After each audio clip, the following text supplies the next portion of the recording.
예, 됐습니다. 네. 오늘 굉장히 중요한 주제고, 어떻게 보면은, 개인 영성 동반이든, 소그룹 영성 지도, 그룹 영성 동반이든 굉장히 중요한 주제라서, 그룹 영성 동반의 또 다른 이름은 분별 모임이라고도 표현해요. 그래서 그룹 영성 동반의 굉장히 핵심 역동이라고 할 수 있는 지점이라 여러분에게 이것을 아주 아주 잘 안내하고 싶은 욕심이 너무 많아서 제가 너무 방대한 자료를 혼자 보고 거의 지금 약간 머리가 막 이렇게 좀 타 들어가는 느낌이 이렇게 좀 매캐한 냄새가 날 정도로 그러면서 이제 좀 약간 그로기 상태라고 할 느낌이 좀 있어요. 너무 이것저것 본 거야, 분별을.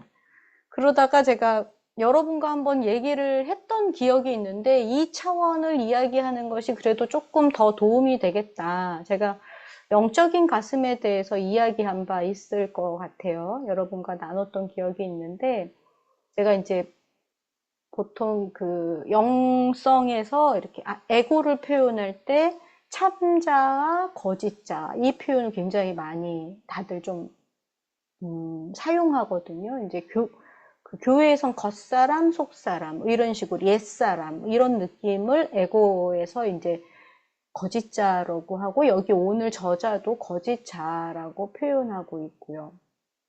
그리고 그에 반대되는 지점, 하나님이 본래대로 창조하신 우리의 원복이 있는 곳, 그것이 참자라고 이야기하는데, 그것을 조금 저는 이제 그 샬렘 영성훈련원이라는 데서 고장로님도 또 이미진 집사님도 저도 이렇게 훈련을 받은 경험이 있는데 저는 거기서 훈련을 받아서 2016년부터 영성 지도자로 훈련 이후에 이렇게 활동하고 있고 그, 그 훈련원을 영성 훈련원을 세우신 분이 성공의 사제 틸든 에드워즈라는 분이세요.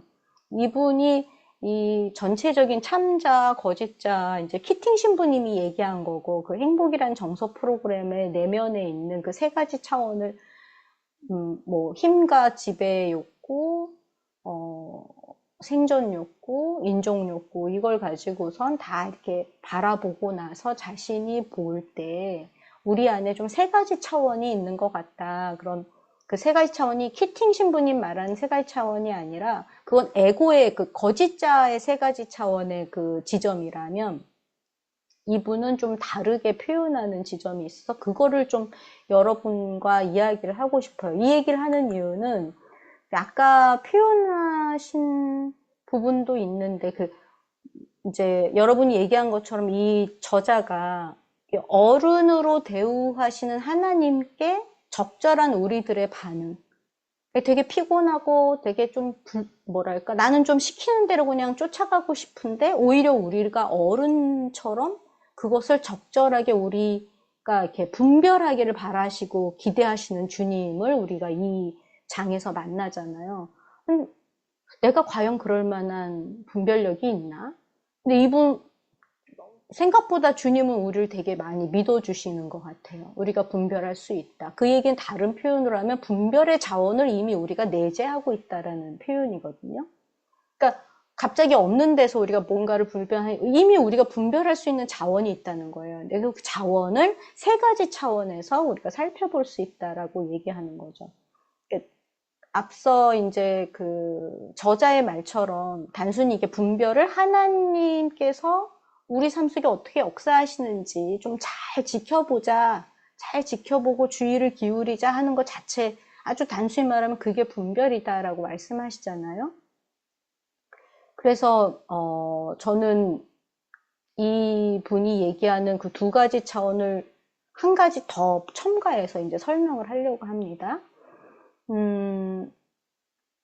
그 중에 하나가 그러니까 세 가지 차원을 미리 말씀을 드린다면 한 가지는 에고의 측면인데 이 에고를 이분은 뭐라고 표현하냐면요. 리틀 에고라고 얘기해요. 그러니까 작은 자아인데 어떤 자아냐면 작은 자기 중심적 자원의 차원에서 살아가는 자아라는 거예요. 그러니까 리트레고로 살아가는 상태. 그걸 조금 우리가 아까 얘기하는 거짓자의 성품과 좀 비슷한데요. 거짓자의 태도와 그걸 리트레고라고 표현하는 건 이분은 이렇게 false, true, false 이걸로 이렇게 설명을 하자니 그것이 굉장히 이제 거짓하면 굉장히 좀 이미 거기에 내포된 아주 부정적인 의미가 있는데 이분의 굉장히 독특한 그 관점이 하나 있어요. 이분은 이 거짓자라고 얘기하는 사람들이 얘기하는 리틀 에고를 하나님이 주신 자원의 하나로 봅니다. 그러니까 이게 그냥 무조건 거짓자니까 막 버리고 우린 참자로만 살아. 이럴 수 없다는 거죠. 먼저 얘기한 지점이랑 좀 지난번에 기도의 측면에서 우리가 세상을 버리고 하나님 것을 선택할 수 있는 존재가 아니라 세상을 포함해서 그 세상을 둘러싸고 있는 하나님의 하나님의 신비로 나의 마음의 문을 여는 상태를 기도라고 표현한 것과 비슷해요. 이 세상 안에서 살기 위해서는 아까 저자가 말한 거짓자, 이 신부님이 말하는 것으로는 리트레고가 필요하다. 근데 이 리트레고의 특징이 아까 그 로욜라 이그나티우스 이냐시오라고 하는 그분이 말하는 어떤 태도랑 되게 비슷한데 기본적으로 이 뭔가 이렇게 하나님이 나의 행복과 뭔가 나의 완성을 이렇게 하나님이 원하실 것 같지 않다. 그래서 그것을 궁극적으로 뭔가 그걸 믿는 게 실제로 불편해. 믿어지지가 않아. 이걸 믿지 못하면 죄 가운데 살게 된다라고 이냐시오가 말하잖아요. 하나님이 나의 행복을 원하신다는 걸 믿지 않으면 내가 내 행복을 주장하고 내가 잘 결정해야만 한다라는 엄청난 무게감으로 산다는 거죠. 이것 자체에 나 자신이 그걸 다 결정해야 된다는 것, 오히려 내 삶을 움켜쥐고 있는 상태를 이제 로욜라 같은 경우는 죄된 상태, 그럼 죄가 아닌 상태라는 건 오히려 이것을 분별하는 과정 속에서 하나님이 원하시는 것과 내가 원하는 것의 일치를 이루는 과정들을 가는 것. 이게 이제 분별의 과정에서 일어난다 얘기를 하는 건데, 먼저 그 분별을 할 때 첫 번째 차원이 리틀 에고의 차원이라고 말씀드렸죠. 이걸 조금 살펴볼게요. 근데 먼저 이 리틀 에고의 차원이 우리 몸의 감각들이랑 굉장히 연결되어 있는데요. 느낌, 정서 이런 거. 이게 바로 하나님께로부터 받은 선물이고 자원이라는 걸 잊지 않고 이 얘기를 들으셔야 돼요. 잊지 않고 이 얘기를 들으셔야지 이 얘기를 듣다 보면 이거는 막 굉장히 내가 좀 안 좋은 부정적인 것? 이렇게만 여겨져요. 근데 이게 있어야만 우리는 이제 세상에서 좀 개별화된 존재로 기능할 수 있죠. 안 그러면 계속 좀 뭐랄까 어린아이처럼 밖에 있을 수 없는 거예요. 전혀 그 주체적인 의식을 갖지 못한 상태에서. 그래서 자기의 궁극적인 정체성을 좀 알도록 우리한테 촉구하고 우리가 뭔가 너와 내가 좀 다르구나라는 걸 알게 하고 근데 그런 나의 그 느낌에 너무 동일시가 되면 그 느낌만에 너무 동일시가 되면 우린 자주 두려움도 느끼고 이기적인 충동에 지배될 수 있는 상태가 된다. 이 리틀 에고가. 그래서 그것이 갖고 있는 그림자 측면이 있는데 이냐쇼의 표현처럼 그 에고는 어떤 것을 두려워하거나 움켜쥐려고 하는 속성이 있다는 거죠. 아까 말씀하신 것처럼 뭔가 내가 두려워서 인색해지려고 만드는 속성이 있다는 거예요.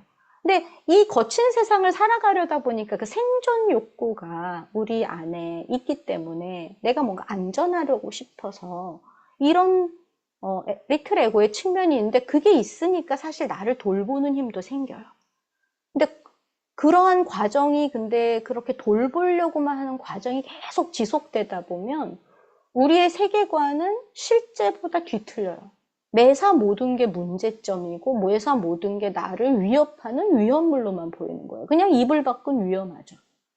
그래서 세계관이 뒤틀려져서 하나님과 자연으로부터 내가 분리된 의식을 갖는 것이 너무 자연스러운데 오히려 그것이 자기 중심적인 자아 정체성을 갖게 되고 뭐 그런 정체성 속에서 내가 보고 듣고 행동하는 것을 다 자기 중심성을 통해서만 이것을 보고 듣고 인식하려고 든다는 거예요. 이게 안전하게 느껴진다는 거죠.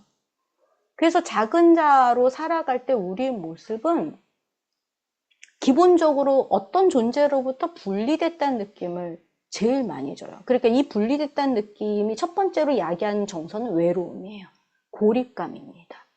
그래서 뭔가 나 혼자만 너무 애쓰고 있다는 억울한 느낌도 굉장히 종종 올라오게 만드는 게 이 리틀 에고가 나로 하여금 계속 뭔가 사이렌을 울리는 거예요. 그리고 다른 사람이 알아주었으면 하는 내 특별한 나만의 어떠한 스토리가 있어요. 나만의 이미지. 이거는 사람들이 좀 알아주었으면 좋겠는데, 내가 좋아하는 기호, 이런 게 매우 내가 좋아하는 것만 좋아하고 싶고, 내가 싫어하는 건 딱 쳐내고 싶은 마음이 굉장히 강합니다. 지금 갖고 있지 않은 것에 대한 욕망 또는 뭐 내 주변을 조종하고 통제해서 나를 보호하고 싶은 그런 안전 욕구. 근데 이런 우리가 얘기하는 좀 약간 본능적인 느낌이고 굉장히 우리 다 그걸 느끼지만 이게 그렇게 좀 문제야? 그게 문제가 아니라고 먼저 말씀드려요. 문제가 아닌데 이게 과도한 동일시가 될 때 문제다라고 표현을 하는 거예요. 그거랑 좀 비슷한 이 느낌 중에 사람들이 조금 이해하지 못하는 지점도 하나 있는데, 뭐 궁핍한 사람이나 어떤 안 좋은 그 단체, 뭐 이렇게 도움이 필요한 사람들을 볼 때 나오는 연민, 이것마저도 때로는 리틀 에고의 작동일 수 있다는 거 좀 기억해 보세요. 제가 이 부분을 조금 이따 더 설명할 텐데요. 사실 이 앞서 말씀드린 그런 막 혼자인 것 같고, 뭔가 혼자만 애쓰는 것 같고, 고립된 것 같고, 이런 느낌이 참, 모르겠어요. 여러분은 어떨지 모르지만, 많은 사람들이 고백하기로는 굉장히 익숙한 느낌이다.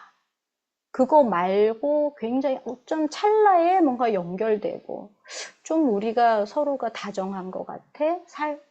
세상은 살만하지? 아까 이미진 집사님처럼 아름다운 것 같아. 아이들의 목소리가 아름답게 들려. 이러는 것은 굉장히 좀 오히려 드문 상황처럼 들리죠.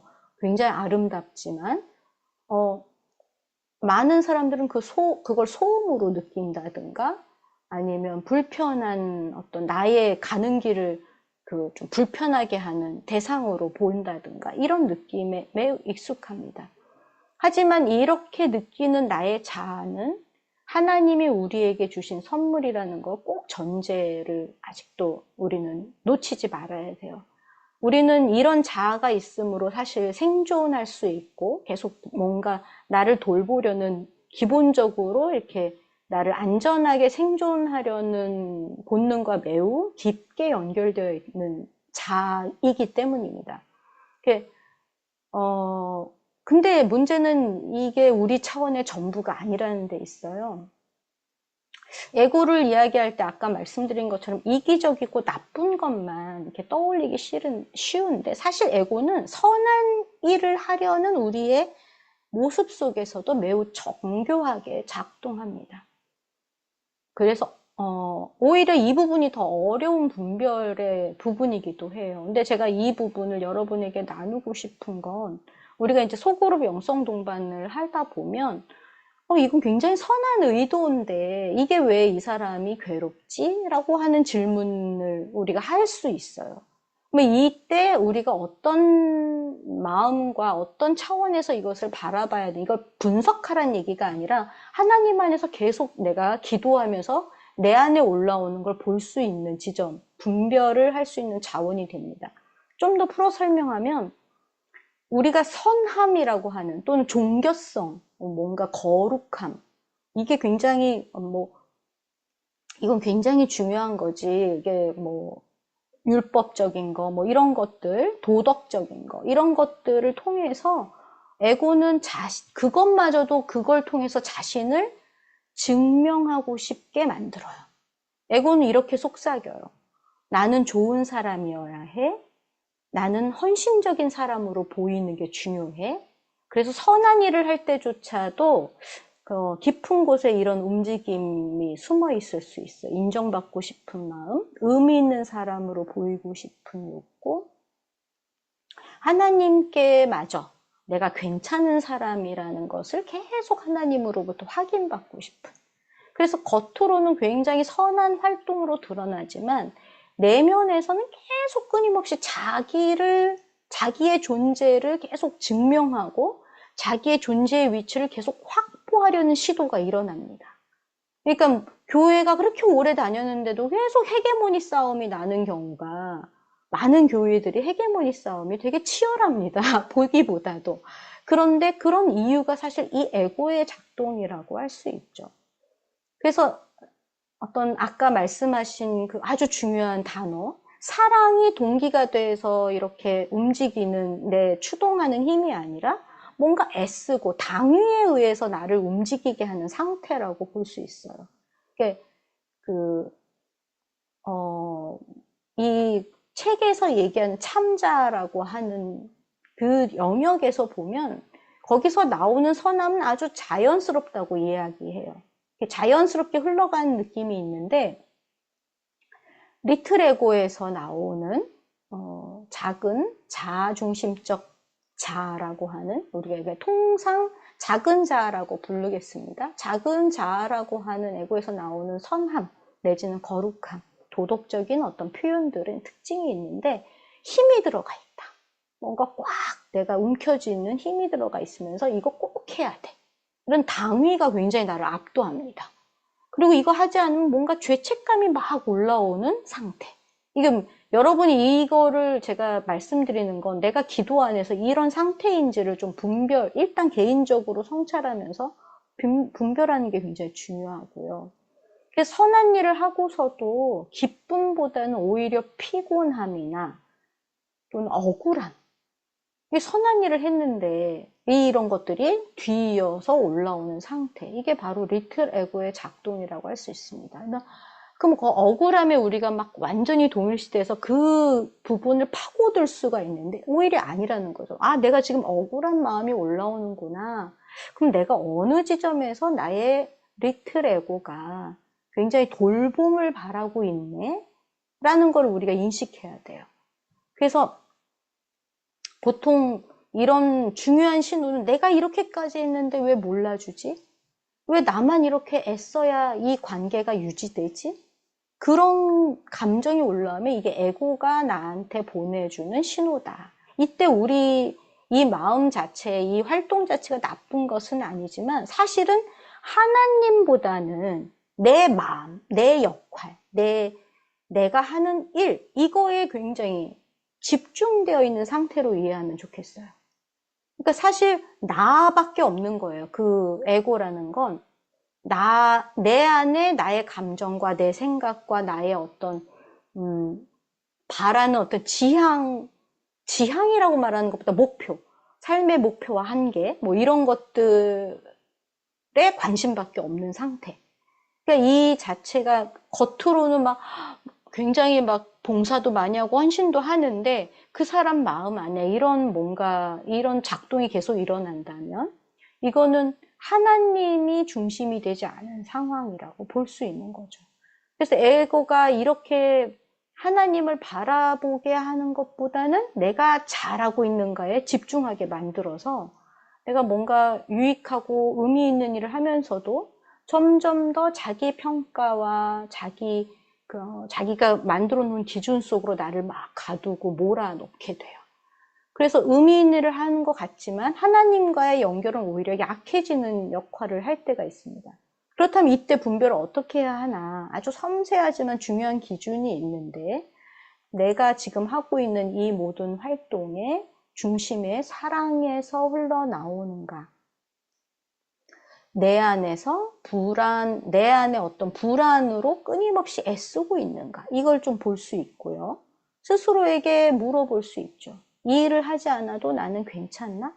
마치 이 일을 하지 않으면 내 인생이 다 망가질 것 같아. 이런 의식을 주거든요, 우리한테. 뭔가 중요하다고 내가 이루고 싶은 욕구가 딱 만들어지면 이거 안 하면 나는 아무것도 아닌 것 같아 라고 하는 의식을 줍니다. 근데 이 일을 하지 않아도 나는 괜찮은가? 인정받지 못해도 여전히 내가 자유롭나? 하나님 앞에서 이미 충분한가? 이런 느낌이 이 에고와 사실은 좀 다른 느낌이라서 이 느낌이 되도록 돕는 차원이 있습니다. 그걸 영적인 관점에서 핵심은 그 차원으로 이 에고의 상태를 돌보는 것. 이게 어떤 지점인가, 이건 좀 이따가 더 이어서 나누겠습니다. 두 번째, 이제 차원인데요. 에고의 상태, 리틀 에고, 그러니까 우리가 말하는 거짓자라고 하는 것과 참자의 어느 중간 지점에 뭔가 이게 하나 있다라고 이분 생각하시는 것 같아요. 이게 바로 생각하는 마음의 차원에서 살아가는 영역을 얘기합니다. 그러니까 thinking mind라고 표현하시는데 이분은 우리가 그냥 에고만 있는 게 아니고, 그러니까 참자, 거짓자만 있는 게 아니고, 거짓자와 참자를 오고 가는 생각하는 지성이 있다는 거예요. 그것도 우리한테 하나님이 주셨대요. 그래서 이거는 마음은, 그 생각하는 마음, thinking mind는 우리가 보고 듣고 행동하는 것을 마음의 개념, 어떤 컨셉트, 개념, 이미지라는 필터를 통해서 우리의 생각으로 뭔가 개념화하고 범주하는 영역들이죠. 그러니까 실제로 마음이 아니라 리틀 에고가 막 뭔가 이거 이렇게 해야만 되는 거 아니야? 이거 당위 아니야? 이렇게 해야 되는 것이 옳은 거 아니야? 옳음에 너무 사로잡혀 있는, 그래서 거기에만 매몰되어 있는 그 나의 리틀 에고에게 생각하는 마인드는 야, 그거 너 너무 지금 매몰돼 있어. 이렇게 돌볼 수 있는 지점일 수 있어. 이게 약간 좀 이성적인 측면을 표현하는 것 같아요. 그래서 이 필터는 우리가 만나는 것을 좀 분리된 개념들로 이해할 수 있도록 우리 안에서 활동합니다. 그러니까 예를 들면 빛과 어둠, 뭐 하늘과 땅, 입자와 파동, 그러니까 진실과 거짓 등으로 분류해서 분석하려고 하는 경향을 갖고 있다는 거죠. 하지만 이런 분석하려는 것, 우리가 판단하거나 분석하거나 평가하지 말라고 하지만 이것마저도 하나님은 우리에게 주신 자원이다. 이것도 꼭 기억하셔야 돼요. 이 이성적이고 상상하려 하고 기억하는 마음이 엄청난 선물이에요. 이게 없이면 그냥 계속 이게 정서만, 느낌만 뭔가 알 수 없는 에너지만 막 움직이는데 이 뭔가 개념과 생각, 그런 범주, 분석, 이런 과정들이 우리로 하여금 그것을 거리두게 하는 힘이 생기죠. 그래서 실제로 왜곡하고 세상을 좀 진실을 왜곡하려는 에고, 불안하니까 그런 에고의 방식을 인식하고 저항하는 능력을 생각하는 지성이 가지고 있어요. 근데 그렇다고 해서 이 생각하는 지성이 우리가 살아가는 궁극적인 자리를 차지하거나 그것이 주는 통찰력이 온전한 진리라고 믿는다면 마음의 능력을 지나치게 의지하는 거예요. 그러니까 마음의 필터는 이렇게 마음의 필터가 주는 이제 뭔가 생각이나 분석이 온전한 진리라고 믿는다면 어쩌면 하나님의 그 위대한 신비, 사실은 우리가 이성으로는 분석할 수 없는 엄청난 개념들을 굉장히 축소해서 자기 인식 안의 범위에 이렇게 가두어 놓는. 그러니까 예를 들면 하나님의 그 신을 잘 믿지 않는 분들이 좀 이런 이성적이고 좀 많이 배우고 좀 이런 분들이 이런 표현들을 쓰는데, 세상은 모두 다 에너지로 되어 있고 신은 없고 우리는 그 안에서 살아가는 한 존재일 뿐이야, 뭐 이런 식으로 얘기하면서 뭔가 이렇게 하나님이라는 존재, 내가 이해할 수 없다라, 분석되지 않는다고 해서 삭제된 상태로 모든 것을 다 그것만으로 전체를 그러니까 생각하고 이해하려는 경향을 가져요. 근데 이분들 안에서 잘 얘기를 들어보면 나름의 우상들이 다 있어요. 인식의 범위 안에서의 우상들이 있더라고요. 그 우상을 만들어낼 수 있고 어떤 우리 생각을 어떤 심오한 실제를 가두는 그 신비를 가두는 역할을 하기도 한다. 그래서 이것만이 전체가 아니다. 그래서 주님의 신비를 가리키는데 도움이 되는 통찰을 주기도 하지만 이것이 다가 아니다. 여기에 온전히 이것을 전체로 여긴다면 하나님의 신비를 가둘 수 있다. 그래서 보통 우리가 이제 의식 성찰할 때 이 띵킹 마인드가 굉장히 도움이 많이 돼요.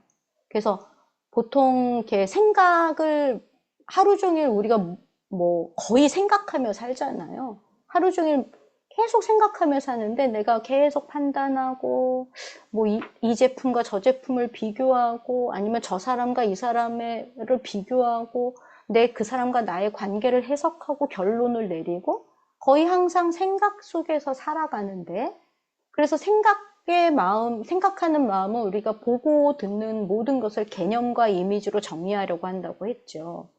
그래서 그거를 대체로 생각하는 마인드가 하는 일이 이게 좋아, 이게 나빠, 이건 틀려, 이건 안전해, 이건 옳아, 이건 위험해. 이런 식으로 계속 뭔가 이분법적으로 옳고 그름으로 나누고 싶어하는 욕구가 아주 큰 지점이 생각하는 지성의 영역이에요.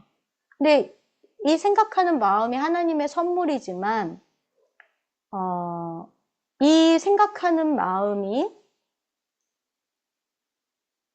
이렇게 일을 하면은 좋죠. 에고, 작은 자아의 두려움을 알아차리고 질문하게 만드는 그리고 더 나은 방향을 보게 만드는 그런 힘으로 작동할 때 이게 주님이 주신 선물로서 활용할 수 있는데 이게 생각이 주인이 된다는 데서 이제 우리가 어려움을 겪습니다. 생각이 주인이 되는 건 내가 이해한 것이 모두야. 이것 말고는 없어. 라고 이해하고 싶어요. 왜냐하면 내가 이해한 것 외에 무엇이 있다라는 거. 예를 들면 우리가 흔히 말해서 이게 적절한 예인지 모르겠지만 외계인이 있으면 무슨 일 날 것처럼 신앙인들은 생각하거든요. 외계인이 있으면 왠지 하나님이 이 세상은 사람만 만들어야 될 것 같은 사람만 있고 이제 그 지구 안에 있는 생명만 있어야 되는데 어떤 곳에 다른 행성에 외계인이 있어? 나는 있을 수 없어. 아니면 또 너무 거기에만 매몰돼 있는 사람들도 있죠. 이게 모두 다 조금 어떤 면에서는 굉장히 위험한 사고작용을 전혀 이렇게 돌보지 못한 상태라고 볼 수 있다는 거죠. 그래서 생각이 내게 주인 역할을 할 때, 내 판단이 모두 다 옳다라고 여기면 하나님이 보여주시는 현실과 신비를 내 생각과 그 분석의 틀 안에 가두게 될 수 있어서 그 위험성을 꼭 기억해 주시면 좋겠습니다. 그래서 어쩌면은 띵킹 마인드는 우리 삶의 지도를 그리는 거랑 좀 비슷해요. 지도를 내가 이렇게 리틀 에고가 이 지도상에서 어떤 지점에 위치하고 있구나라는 걸 우리가 나의 위치를 볼 수 있죠. 내가 이런 불안을 경험하고 있구나. 내가 이렇게 막 자아 중심성을 경험하고 있구나. 그래서 지도를 그리는데 근데 지도가 사실 실제 땅이 아니잖아요. 아무리 정확한 지도라도 실제 그 어떤 지형지세를 다 담을 수는 없어요. 거기에 있는 동식물이라든가 그 사람들의 삶이라든가 이런 걸 그대로 지도에 가져올 수 없다라는 거. 이게 우리의 생각이 하나님의 신비를 온전히 닮을 수 없다는 걸 계속 인정하면서 이 생각의 영역을 생각하는 지성의 영역을 사용하는 것이 굉장히 중요하다. 그래서 생각을 건강한 자료로 만들 수 있는 것은 생각을 버리라는 게 아니라 생각을 잘 활용하고 잘 사용하는 것. 그래서 이해하기 위해 분별하기 위해 사용하면서 다만 거기에 머물지 않는 것. 그 생각이 나를 어디로 이끌고 있는 건지 좀 봐야 되고 그 너머에서 하나님은 내게 뭘 보여주고 싶어 하실까라는 것에도 귀 기울이려고 해야 되는데 그게 바로 그 너머를 보여주게 하는 데 있어서 굉장히 많은 역할을 하는 지점이 영적인 가슴의 차원에서 살아가는 영역을 얘기합니다. 이 세 가지 차원에서 마지막 차원, 영적인 가슴의 차원에서 살아간다는 건 앞서 말씀드린 리틀 에고와 생각하는 지성의 차원에 가지고 있는 위험성 내지는 자원을 다 포섭하면서 통합할 힘을 가지고 있습니다. 그래서 영적인 가슴으로 살아간다라는 것이 굉장히 우리가 말하는 그 참자로 살아가는 영역에 굉장히 맞닿아 있는 지점이고 어떤 면에서 영적인 가슴으로 살아간다라는 게 참자가 뭔가 위치가 이미 고정된 느낌이 있고 거짓자도 이미 고정된 느낌이 있다면 영적인 가슴은 계속 가슴이라는 게 심장이잖아요. 움직임, 역동, 뭔가 에너지의 흐름 이런 느낌을 좀 줘요. 저한테. 그래서 참자로 살아간다는 것보다 영적인 가슴으로 살아간다는 게 계속 뭔가 생명력이 이렇게 꿈틀꿈틀 하나님의 뭐랄까 쉬지 않고 부으시는 하나님의 바람이 내 안에서 계속 마치 피가 돌듯이 이렇게 돌아다니는 듯한 느낌. 그럴 수 있게 나를 내어드리는 상태. 그래서 그걸 영적인 가슴의 차원으로 살아간다. 이렇게 표현을 하는데 사람들이 이걸 이렇게 쉽게 이해하지를 못해요. 그게 뭔지 좀 막연하다고들 얘기해요. 이게 바로 우리 인간 조건이에요. 혹시 기억나실지 모르겠어요. 제가 오늘 갖고 오진 않았는데 함석헌님의 시를 우리가 한번 노래로도 불렀고 같이 읽기도 했던 기억이 있습니다. 굉장히 풍 떨어지고 뭐가 확 열렸다가 뭐 엄청난 표현들이 그 안에 있어요.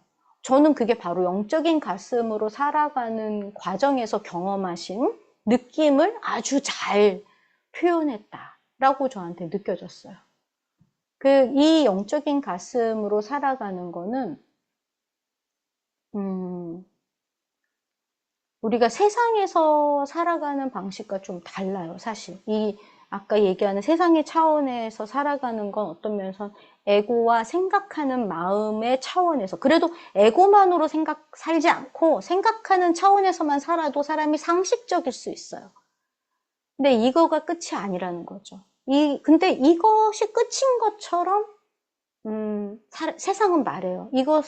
이것으로만 살면 되지 않아? 이 정도로 살아가도록 요구하는 세상의 어떤 상태가 있는데 그 영적인 가슴으로 살아간다라는 건 조금 더 쉽게 얘기하면 에고의 협소함이나 또 마음이 이렇게 내 생각이 다야라고 하는 마음의 우상이라는 함정을 피해서 좀 더 그들을 동시에 이렇게 합리적으로 또 에고의 활동을 상상력 있는 재능으로 옮겨주고 존중하는 아주 그러니까 아까 말한 리틀 에고와 생각하는 지성의 좋은 면들이 잘 발현되도록 돕는 자리다. 이렇게 얘기할 수 있어요. 이게 바로 아까 표현했던 하나님이 우리에게 내가 깊이 내밀하게 원하는 것들과 하나님이 원하는 것이 다르지 않다라고 하는 게 이 지점인 것 같아요, 저는.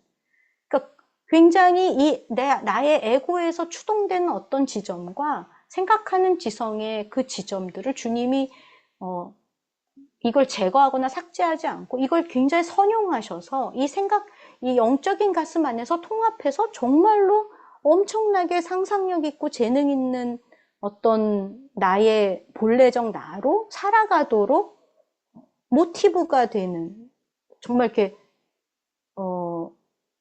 원동력이 되는 자리라고 할 수 있는 게 영적 가슴의 자리라고 할 수 있는데요.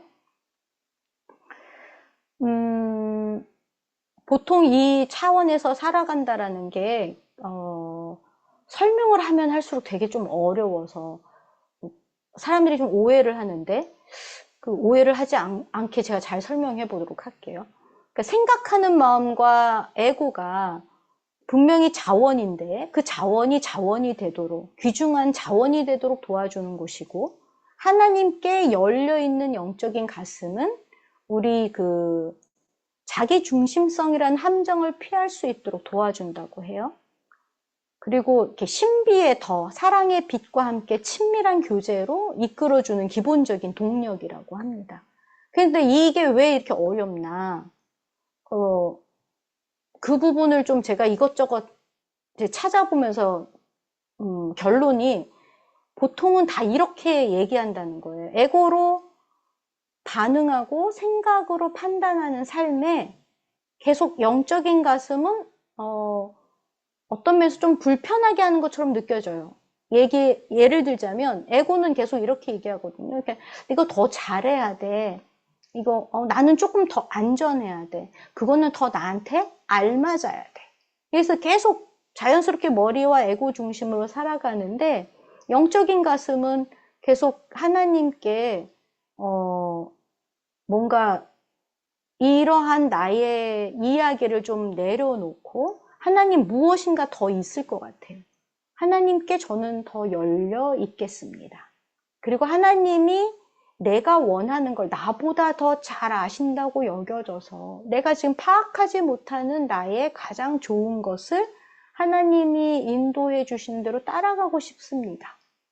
그래서 사실은 그러는 여정 속에서 하나님의 존재를 좀 느끼는 자리이기도 하고 뭔가 설명할 수는 없지만 분명히 뭔가 느껴지는 평안, 그리고 연결감, 그 부드러움, 사랑 이런 것 직접적으로 뭔가 그분을 아는 것 같은 느낌을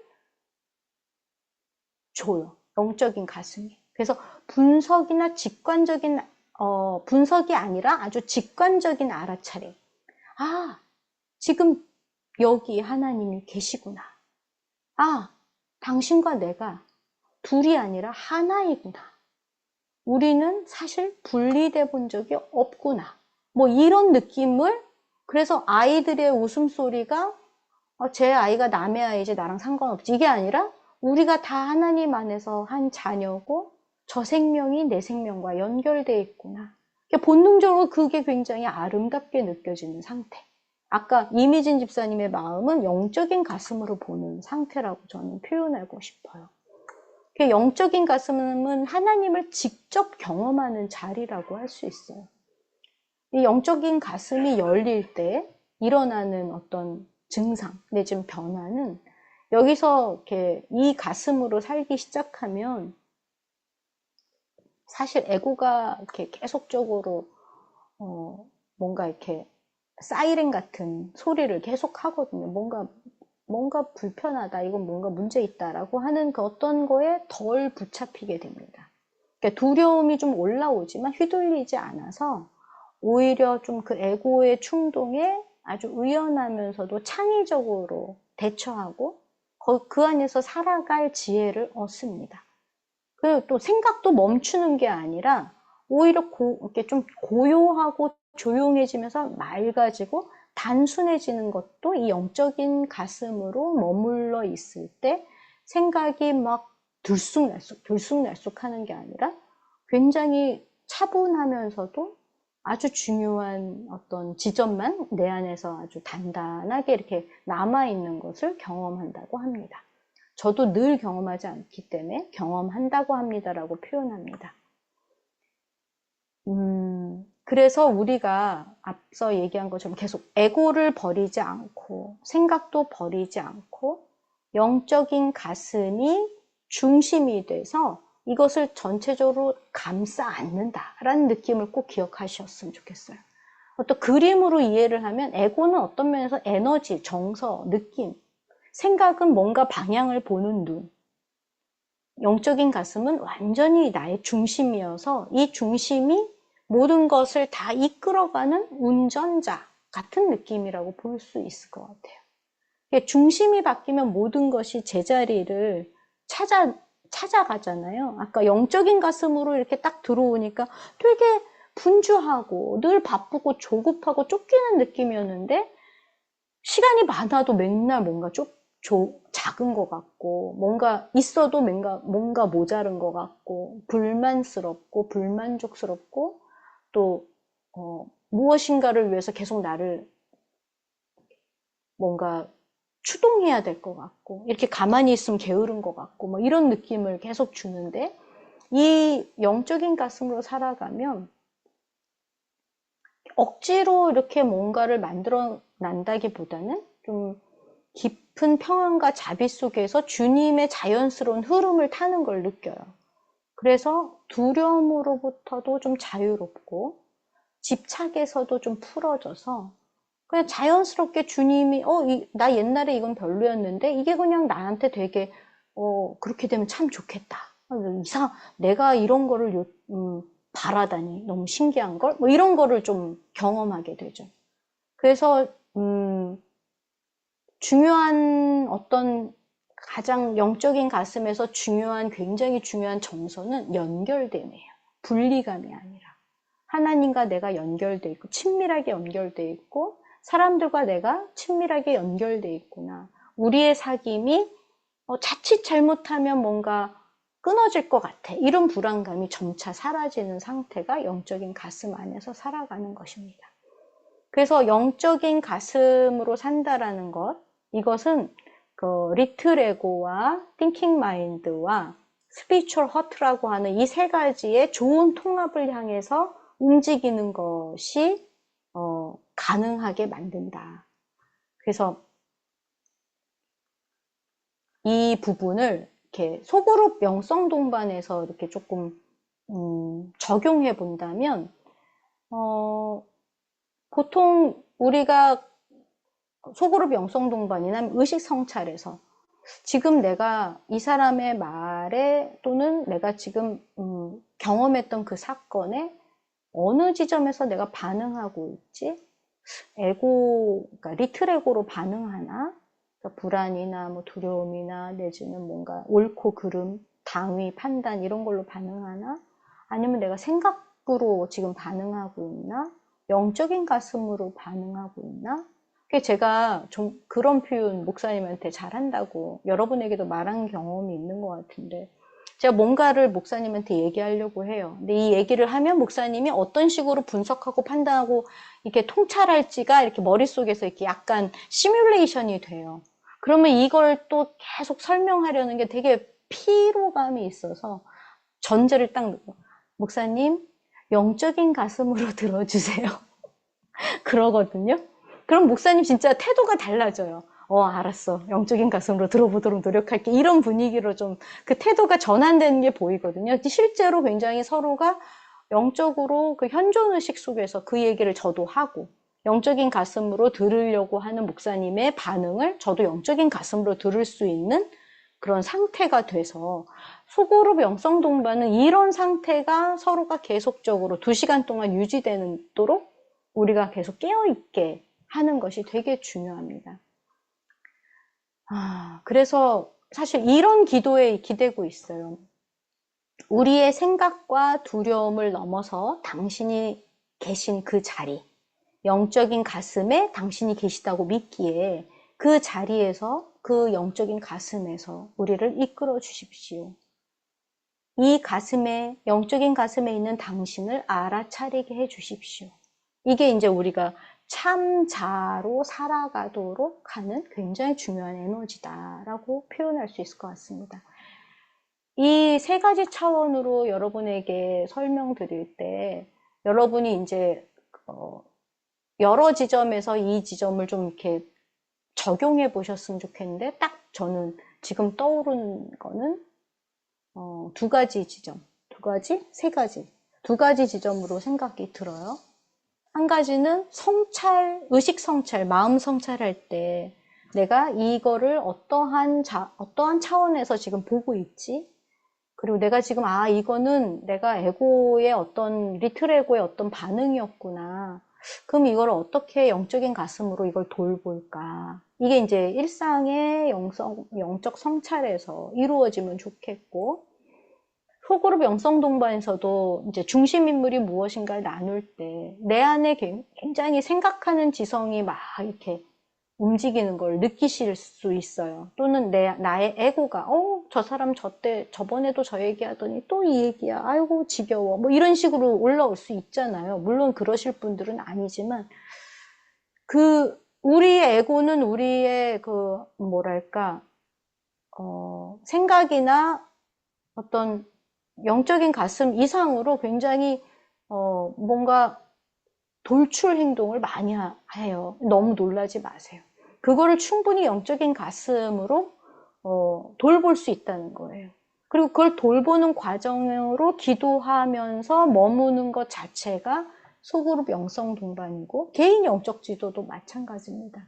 이 세 가지 차원으로 우리가 하루를 많이 성찰하시고 그 안에서 내 나름의 삶 속에서의 패턴, 하나님과 내가 다루고 만져가야 할 영적인 과제를 발견하는 것도 이 세 가지 차원에서 바라보시면 굉장히 좀 다르게 포착하고 알아차리는 힘이 더 성장할 수 있을 것 같아서 이 지점을 여러분과 나누고 싶었습니다. 여기까지 마치겠습니다.